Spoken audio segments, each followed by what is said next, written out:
All right, let's move over to KZN then, and we bring in our senior reporter, Chriselda Lewis, who is in the province for us now. She is at a distribution house in Sydenham. A very good afternoon to you, Chriselda. I see you've moved provinces then. Talk to us then, not just about where you are at this time, we'll talk about that later, but really how things are in KZN today. We know earlier, of course, that the president was there and did have some words to share while he was in KZN. We understand he is, in fact, on his way to Johannesburg now. But let's talk to what happened earlier on today before we talk about the distribution of food parcels and so forth.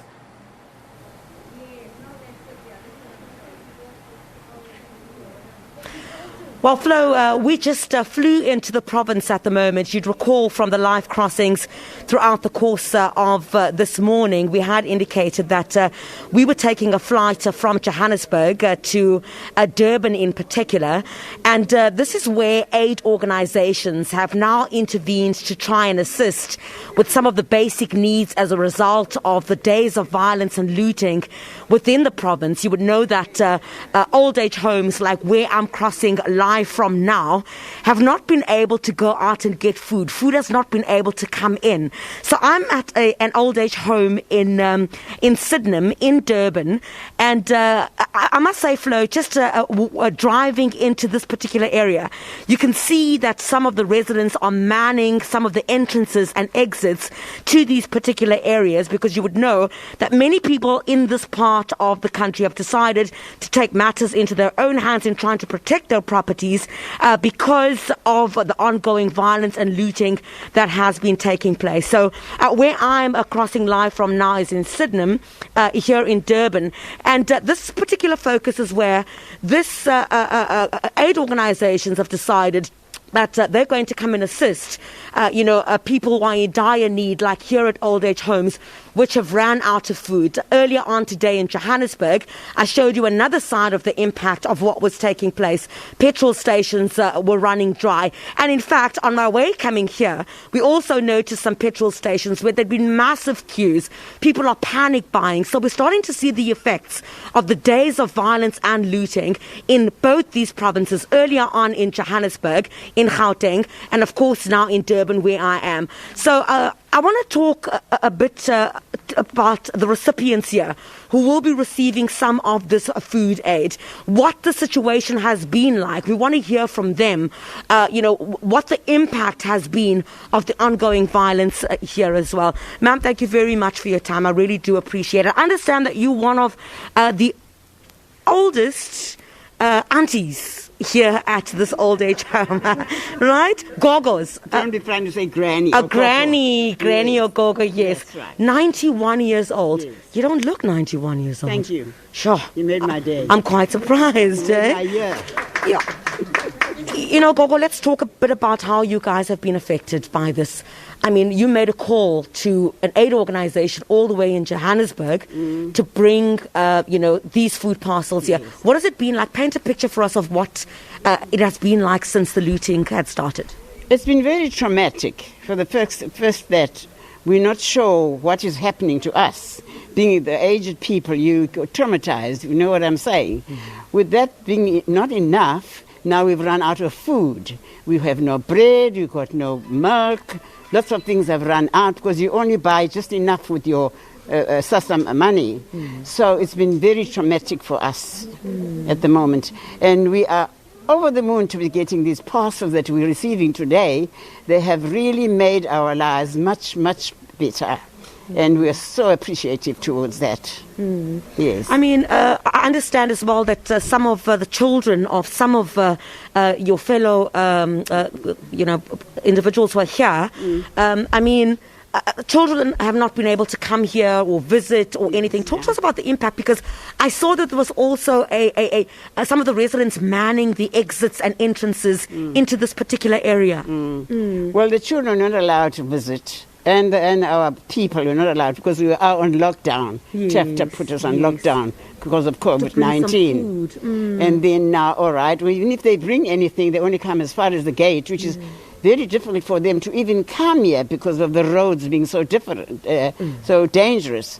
And we've got the very, very, very caring gentlemen that are living here with us, and they've been minding the place in the evenings and in the nights. They've been watching the roads, which is also traumatic for us because we know these gentlemen are also husbands with got wives and grandchildren. What would happen to them should anything happen? We will also feel guilty. But we thank God for their kindness and their thoughtfulness. Thank you. I mean, now that the food parcels are here now, I mean, it's a bit of some hope, but we don't know when the situation is going to normalize. Yes, we're not sure when it's going to normalize, but what you have brought here, you brought a relief, at least for a couple of days, if not a week or so, for us to have to put the pot on the stove, which we are most grateful for. Wherever it came from, we give him our blessings and our gratefulness. Thank you.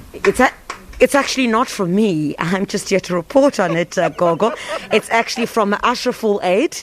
And yes, and they're the international aid organization who have come here today. We asked Flo to just jump on that aircraft because we really thought, in the midst of the destruction, the looting, and everything that's been taking place, aid organizations who are trying to assist.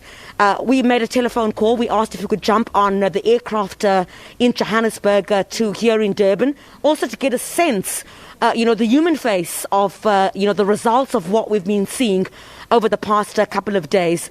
And, this is the face of it in many other areas. In fact, the aid that has come from Johannesburg is actually 4 tons. So it's not only here at this old age home in Sydenham that will receive this food aid. Many other areas, Overport, here in Sydenham. I understand some other areas, it will go to Phoenix as well, some other areas as well. I just quickly forgot some of the other areas to mention. But it's not only here in Sydenham, so it's a vast majority of people from different aspects or areas that will be receiving this food aid. So these aid organizations, together with Sam Air, we managed to jump on that flight, to get here. We'll be leaving for Johannesburg in about 2 hours. And, we'll move to another location where some of this food aid will be distributed as well. And this is basic necessities, Flo. We're talking about your mealie meal. We're talking about your cooking oil. We're talking about rice, basic things that, you would need every day to cook. People are not able to go out and get that. The malls have been destroyed. The shopping centers have been destroyed. Or if you're going to go and queue at a place where you're likely to find something, the queues are absolutely massive. So that's the ramifications of that at the moment. I'm not sure if you have time. Perhaps I could squeeze someone else in. I think the spokesperson, where's the gentleman? I could bring you in here as well, sir. Maybe you could paint another picture for us. All right. Perhaps, Mr. George, you could come through. I could have a word with you for a second, please. All right. Talk to us a bit about, what the challenges are that you've been experiencing here as a result of the looting and the violence that has taken place. Yes. Okay. Yes. Yes. Well, this place is very well barricaded by the residents around the area. There's 4 of us, and 2 women as well, that make 6. That's been on duty here every night from 12 to 4, just to protect the village. But generally the area is well guarded, well protected. And if there is any danger, we'll handle it. But we will follow the law. We will follow the law. Yeah. We won't beat anybody or hit anybody, but we have our ways. Okay? But thank you for being here. Right? All right. Thank you, Uncle George. Okay, one of the elders here as well saying that they've also taken it upon themselves. You would have heard in our reports from various of our reporters who are stationed in different parts of Durban, who've been reporting on this particular, the violence and the looting here in KwaZulu-Natal. They would have told you that, residents have decided to man roadblocks in certain areas. That's exactly what we've seen also here in Sydenham, where, some residents have taken it upon upon themselves to guard the areas, driving here, in fact, some of the areas as well. We've seen people standing on the corners, men and women, trying to make sure that their properties are safe. Also at the petrol stations, it's a situation that's really starting to see the ramifications of days of violence and looting. So here today, this food aid has arrived to assist some of these old age homes, where food has run dry as a result of the ongoing violence and looting. And there's 4 tons by Ashraful Aid, the international aid organization, and more of these parcels of just basic needs will be sent to other areas around here in Durban, Flo. All right, Chriselda, thank you very much for that report. We'll certainly catch up with you later on. That is Chriselda Lewis for us, talking about some of the organizations who have stepped in to assist.